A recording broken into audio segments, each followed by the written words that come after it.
আসসালামু আলাইকুম। কেমন আছেন সবাই? আশা করি সবাই ভালো আছেন। আমি আল্লাহর রহমতে ভালো আছি। আমরা অনেক সময় অনেক কিছু অর্জন করে থাকি, কিন্তু এরপরেও সামান্য কিছুর জন্য আমাদের লাইফটাই হেল করে ফেলি।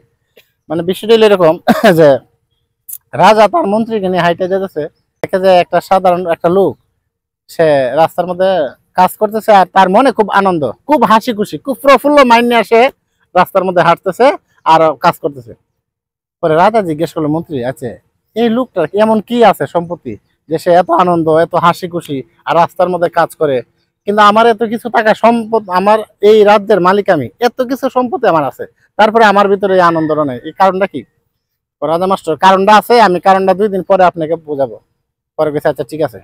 পরে কি করছে, এই মন্ত্রী একদিন 100 স্বর্ণ মুদ্রা আনছে। 100 স্বর্ণ মুদ্রা আইন না, একটা স্বর্ণ মুদ্রা মন্ত্রীর পকেটে রেখা 99টা স্বর্ণ মুদ্রা তার ঘরের সামনে ঝুলায় রাখছে। পরে কি করছে, এই লোক সকালে বাইরেছে, বাইরে তো দেখে একটা থলি, এই থলির মধ্যে দেখে প্যাকেট খুলে দেয় স্বর্ণ মুদ্রা।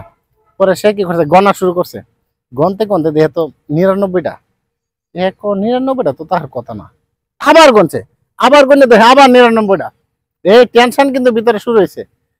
3বার গনছে 99টা, যখন দেখে খালি 99টাই। পরে সে কি করলো, যে খালি 99টা কারণটা কি? পরে সে কি করছে, পুরা বাড়ি খোঁজা শুরু করছে যে আরেকটা স্বর্ণ মুদ্রা কই গেল। পরে পুরা বাড়ি খুঁজতে খুঁজতে তো পায় না, ভিতরে তো তার ভিতরে স্বর্ণ কি একটা স্বর্ণ মুদ্রা গেলটা কই? একটা স্বর্ণ মুদ্রা লাগে সে তো পাগল হয়ে দিয়েছে গা। 99টা তো আছে ঠিকই, একটা স্বর্ণ মুদ্রা সে বাড়ি রাস্তাঘাটে সব জায়গায় খুঁজেছে, একটা তো আর মিলাইতে পারছে না। পরে দেখে ব্যাগের কোনার মধ্যে আছে, ব্যাগ ওর যাইরে সাইরে দেখে নাই। এরপরে রাজারে নিয়ে আসছে মন্ত্রী, আস্তে আস্তে দেখে না এবার তার অবস্থা। তখন তো দেখলাম ভিতরে, তার ভিতরে খুবই পেরেশান, খুবই টেনশন। ঘটনাটা কি? ঘটনাটা আর কিছু না, ঘটনাটা আমি এই কাজ করছি।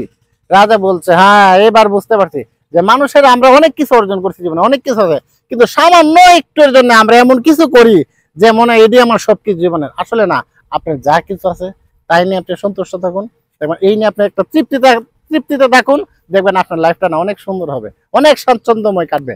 আশা করি এই গল্পের মূল থিম বুঝতে পারছেন।